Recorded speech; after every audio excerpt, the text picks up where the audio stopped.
अस्सलामुअलैकुम वरहमतुल्लाहि वबरकातुहू।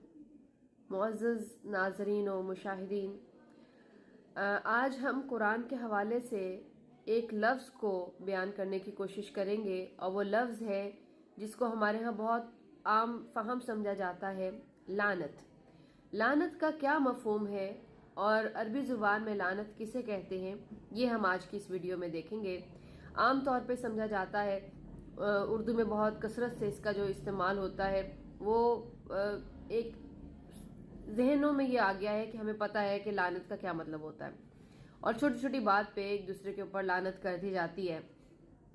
कुरान में ये लफ्ज़ जो है वो जालिमों के लिए, काफिरों के लिए और बहुत से दूसरे मुकामात हैं जहाँ पे वो इस्तेमाल हुआ है। लानतुल्लाहि अलल काज़िबीन, लानतुल्लाहि अलल ज़ालिमीन, इस तरह इस्तेमाल हुआ है। लेकिन आज हम देखते हैं कि अरबी ज़ुबान में लाना किसे कहते हैं। तो लाना दरअसल अरबी ज़ुबान में दूर करने को कहते हैं, किसी को दूर कर देना। इसी तरह जब आपने देखा होगा खेतों के अंदर जब परिंदे हमला करते हैं और दाना वगैरह चुगने की कोशिश करते हैं तो उनको डराने के लिए एक बांसों के ऊपर जो है वो इंसानी कपड़ों को पहना दिया जाता है ताकि परिंदों को लगे कि इंसान खड़ा है, जिसकी वजह से वो उसकी तरफ ना आए। तो वो जो वहाँ पे खड़ा किया जाता है नकली इंसान, उसको परिंदे देखकर उस खेत की तरफ नहीं आते और वो जो नकली इंसान है वो परिंदों को उस खेत से, वहाँ के अनाज से दूर करने का बायस बनता है। तो उसे अरबी में हम कहते हैं अल-लाइन। ठीक है जी। लाइन जो है उसको जो इसमें इंग्लिश में आप देखें कहते हैं स्केयर क्रो, यानी ऐसा क्रो जो कि डरा रहा है। तो और उसका मकसद क्या है कि वो परिंदों को अनाज से दूर कर रहा है। तो बेयानी ही यही मफहूम है लानत का अरबी जुबान में, यानी ऐसी हरकत जो कि अल्लाह की रहमत से दूरी का बायस बने, अल्लाह अपनी बारगाह से दूर कर दे किसी शख्स को, तो वो इसका मतलब है मलऊन हो गया है, वो लाइन हो गया है। तो इसी तरह हम देखें सूरह अल बकरा की आयत नंबर 88 में इरशाद होता है, जब काफिरों ने कहा, जवाब देते हैं कि कालू कुलूबुना गुल्फ, कि हमारे जो दिल हैं वो पर्दे में आए हुए हैं। लेकिन अल्लाह ताला कहते हैं कि नहीं, बल लाअनहुमुल्लाह, लेकिन ऐसा नहीं है कि उनके दिल पर्दे में है। लाअनहुमुल्लाहु बिकुफ्रिहिम, अल्लाह ने खुद उनके कुफर के सबब उनको अपनी रहमत से खुद से दूर कर दिया है। फ़क़लीलन मा युमिनून, तो कम ही है जो ईमान लेकर आते हैं।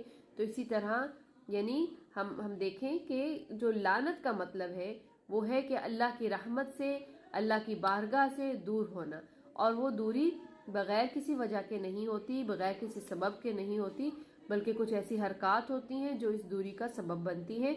अगर हम कुरान को देखें तो हमें, हदीस में भी है लेकिन कुरान में जो मुख्तलिफ वजूहात हैं जिनके सबब अल्लाह ताला ने लानत फरमाई है, उनको अपनी रहमत से खुद से दूर किया है, उसमें अफराद जो आते हैं वो काफिर आता है, उसमें अल्लाह ने जो हदायत भेजी है उसको जानबूझकर छुपाने वाला वो भी मलऊन होता है, जो झूठ इंसान बोलता है वो भी मलऊन है, बात जिस तरह से की गई है उसको उसके मुकाम से हटाकर बयान करना और अपनी तरफ से चीज़ों को दाखिल कर देना, ये भी मलऊन होने का सबब है। जो जानबूझकर कत्ल करते हैं उनको भी अल्लाह ताला ने, उन पर भी लानत फरमाई है। अल्लाह से अहद करने के बाद, उससे मिसाक बांधने के बाद तोड़ देना भी अल्लाह से, अल्लाह की रहमत से दूरी का सबब बनता है। अल्लाह की ज़ात पे झूठ बांधना, जो बात ना हो उसको अल्लाह की तरफ मंसूब करना, ये भी लानत का सबब है। मुनाफिकीन और मुनाफिकात जो हैं, जो कि मुंह पे कुछ बोलते हैं और पीठ पीछे उनके जो मकासद हैं कुछ और होते हैं, ये चीज़ भी अल्लाह की रहमत से दूरी का बायस है। इसके ऊपर भी अल्लाह ताला ने लानत फरमाई है। और मासूम अफराद पर जानबूझकर झूठ बांधना, उन पर इल्ज़ाम लगाना, ये चीज़ भी अल्लाह कुरान से साबित है, यानी ये चीज़ें भी अल्लाह की रहमत से दूरी का सबब है।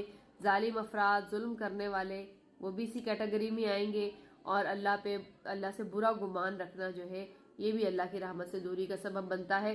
तो अल्लाह ताला हमें इन तमाम जो करैक्टरिस्टिक्स अल्लाह ने बता दिए हैं, जो अल्लाह ताला ने कहा है कि मेरी रहमत से दूर हो जाते हैं, میری بارگاہ سے دور ہو جاتے ہیں، ان سے بچنے کی توفیق عطا فرمائے، اور اسی طرح ہی ہم ایک اچھے معاشرے کو بنانے کی طرف، ایک اچھی مسلمان امہ بنانے کی طرف جا سکتے ہیں کہ ہم جو ہدایت اللہ تعالیٰ نے بھیجی ہے اس کو اپنی زندگیوں میں صرف ثواب کی حد تک نہیں بلکہ پڑھ کے اس کے اوپر عمل کرنے کی کوشش کریں۔ بہت شکریہ۔ انشاءاللہ اگلی ویڈیو میں ہم اس ایک ایک کیٹیگری کو بھی کھول سکتے ہیں کہ وہ کون سے افراد جو جن کیٹیگری کا ذکر ہوا ہے وہ کس طرح سے اللہ تعالیٰ نے ان کو بیان کیا ہے، تاکہ ہم کامل طور پہ اپنے آپ کو اس حالت سے، اس طرح کے کریکٹرسٹک سے بچا سکیں۔ السلام علیکم ورحمۃ اللہ وبرکاتہ۔